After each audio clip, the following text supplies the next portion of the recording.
Welcome to Pest Control Marketing That Actually Works, the podcast for pest control operators who want real growth, not empty promises. I'm Adam Bennett. And I'm Elisabeth Pallante. We're from Cube Creative Design, and for 20 years, we've helped pest control companies stop wasting money and start growing. Okay, today's episode, social media for pest control. What actually works in 2026? Here's your 3 key takeaways. First, which platforms actually generate leads for pest control and which ones don't deserve your time and effort. Second, the content types that get engagement and the ones that get ignored. And third, how much time to invest and what ROI to realistically expect from social media. Okay, let's dive in. Social media is probably one of the most misunderstood marketing channels for pest control companies. And today we've got Hannah Kilpatrick, our social media manager. Hannah, let's start with the hard truth. Does social media actually generate leads for pest control companies? Yes, but not the way that most people think. Social media is not a direct lead generation channel like Google Ads where someone searches, sees your ad, and calls you. It's a visibility and a trust building channel that supports your other marketing. So meaning you're not going to post a picture of like a dead cockroach and expect 10 people to call you immediately, right? Exactly. So social media works in 3 ways for pest control. 1, it keeps you top of mind with people who already know you. 2, it builds trust with people researching you after finding you elsewhere. And then 3, it generates some direct leads through engagement, but that's really your smallest percentage. Okay, well, let's set some expectations. If I invest 5 hours per week in social media, what should I expect? Realistically, in the first 3 to 6 months, you're really building an audience. You might get 2 to 5 leads per month directly from social media. After 6 to 12 months of consistent posting, you might get about 10 to 15 leads a month. So Hannah, that sounds really low compared to other channels that we've talked about. It is. And that's why I tell pest control companies, social media is your supporting actor, not your lead actor. Your lead actors are your Google business profile, your website, and paid ads. And social media supports those channels. Well, how does it support them? Someone finds you on Google, they visit your website, then they check your social media to see if you're legitimate and active. If your Facebook page hasn't been updated in 6 months, they question if you're actually still in business. If your Instagram shows recent work and happy customers, it reinforces that trust. So social media is more about credibility than direct lead generation. For pest control, yes. It's different for B2C retail or restaurants where social media can drive immediate sales. But for pest control specifically, social media is a part of the trust building journey, not just the starting point. That's interesting. Well, let's break this down by platform. Hannah, which ones matter for pest control and which ones can you skip? So I'm going to rank them by ROI for pest control companies. You got Facebook, Google Business, profile posts, Instagram, LinkedIn, and TikTok. Facebook is still number 1 for pest control. Your customers are on Facebook. They're in local community groups. They're asking for those recommendations. So that's really where you need to be. So what should pest control companies post on Facebook? You've got 3 content types. Do educational posts around pest control problems and prevention, behind the scenes content showing your team and trucks, and then customer testimonials with photos when possible. And how often should they post? A minimum of 3 times per week, ideally daily, but you want to walk that fine balance of not overloading your customers. Consistency matters more than frequency. So 3 posts per every week beats 7 posts in 1 week and then nothing for a month. Well, and what about Facebook groups? Is that different? You want to join local community groups. Don't spam them with sales posts. Answer questions when people ask for pest control recommendations and be helpful. That's really how you get leads from groups, by being a resource and just not a salesperson. That makes sense. Well, why don't we talk about the Google Business Profile posts? Yeah, so you guys covered this in episode 5 in a lot of depth. It's technically not social media, but you need to post regularly as if it is.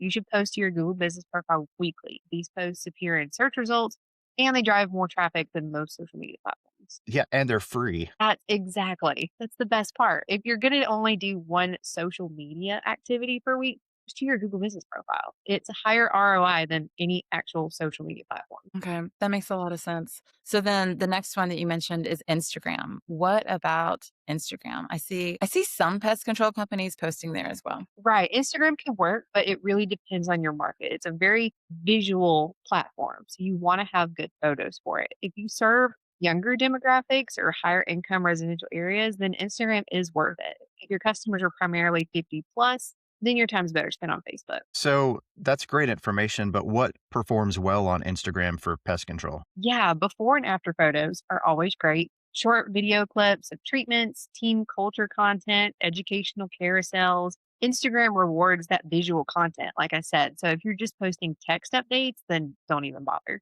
Okay. And what about Instagram Reels? Reels are huge right now. Short form video gets 10 to 20 times more reach than static posts. We're going to do a whole episode on Reels in April, so stay tuned.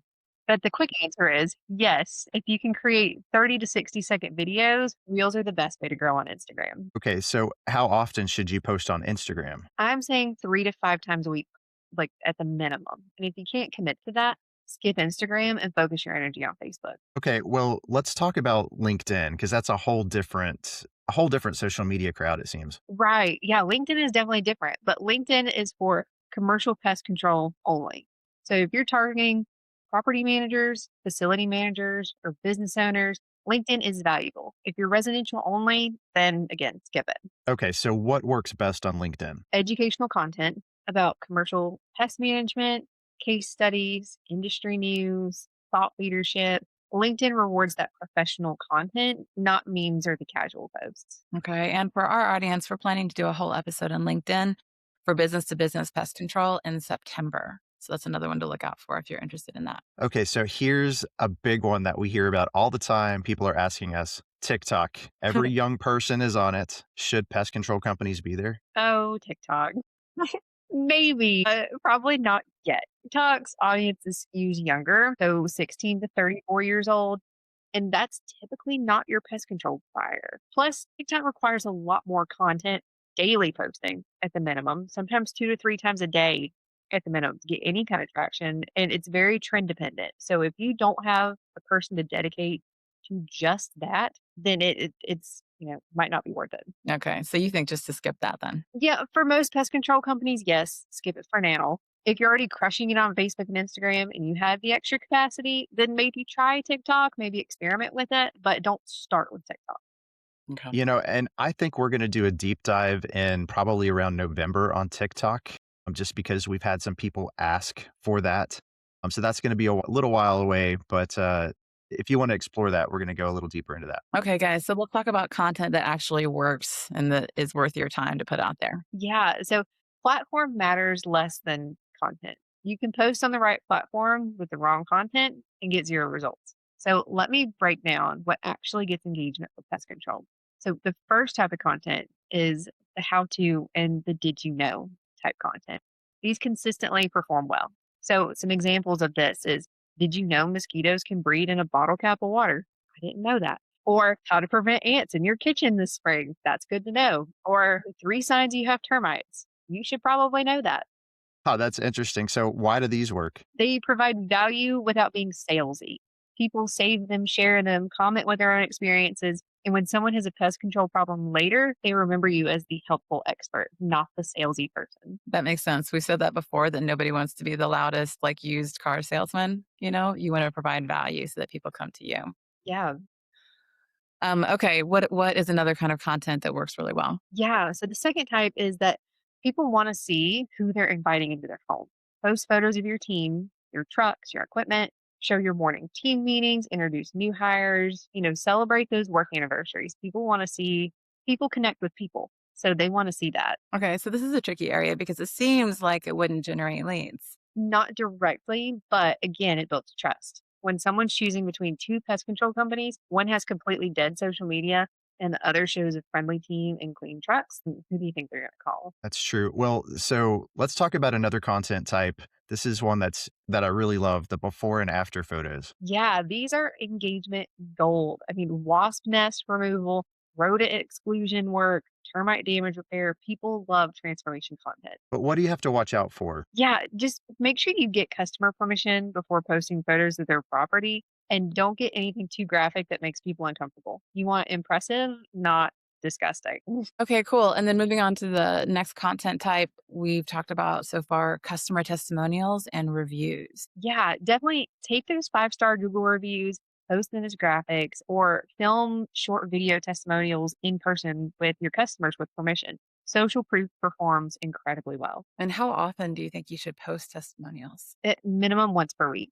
Any more feels braggy or like too salesy braggy. One per week feels consistent and credible. Okay, so another content type, pest control is extremely seasonal. Seasonal tips and reminders are probably a really good thing to post, right? Yeah. Oh, of course. These are timely and relevant. Spring can be like ant season is here. Here's how to prevent them. And then summer, mosquito prevention tips. And then fall, rodents are looking for winter shelter.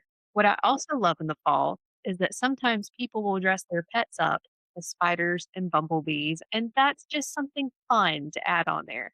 And then, in the winter, it's why you still need pest control in December because people don't think about that. And these are really easy pieces of content to plan ahead for. Yeah, exactly. You can batch create seasonal content and schedule in advance. Okay, so let's talk practically here. How much time should a pest control company invest in social media? Because they're pest control companies, they're not a social media agency, right? Yeah, exactly. If you're doing it yourself, 3 to 5 hours a week. If you're outsourcing, 30 minutes a week to provide photos and just to prove that content. Okay, so when you discuss this, like what's a good weekly workflow that somebody could plan and execute? Here's the 3 per hour week workflow. So Monday, do 30 minutes and plan the entire week's content. Gather those photos from the field, write your captions. On Wednesday, another 30 minutes. Create your graphics or edit some videos and schedule your posts. Then Friday, the last 30 minutes, respond to comments and messages. Okay, so then throughout the week, you're monitoring and engaging. Is that right? Yeah, 15, 30 minutes a day responding to comments, answering questions, engaging with local community posts. That's 1.5 to 2 hours a week on engagement. You really don't want to miss DMs that come to you. Don't miss your direct messages and accidentally ghost people. Okay, so Hannah, that's 3 to 4 hours per week. I know a lot of PCOs don't have time for this. Are there any tools that make this easier? Yeah, Canva for graphics. We love Canva. Pest control companies can create professional looking posts in 5 to 10 minutes with those templates. Meta Business Suite for scheduling Facebook and Instagram posts in advance.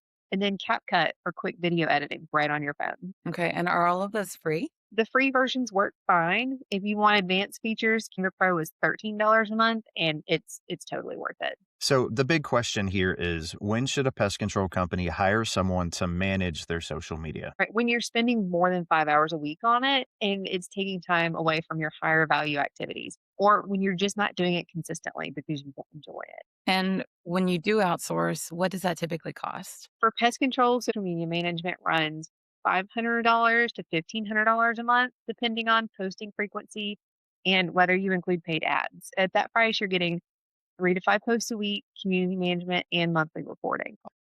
Hannah, thank you so much for joining us today. That was a lot of great information. And, something that we love to do here on the podcast is to recap our 3 key takeaways. So, Elisabeth, take it away. Okay, so number one, Facebook and Google business profile matter the most for pest control posts. Instagram, if you serve younger demographics, LinkedIn really only for commercial, and you can skip TikTok for now. It just requires too much attention unless you just want to play around with it.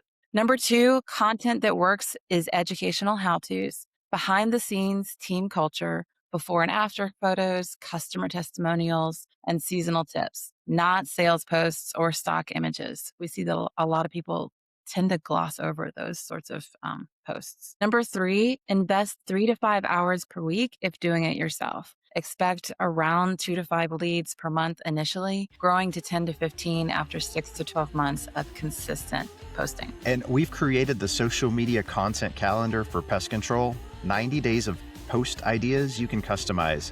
Download it for free at marketingthatactuallyworks.ai. And if you want us to manage your social media so you can focus on running your business, book a free strategy call. Okay, next Tuesday, email marketing that brings customers back.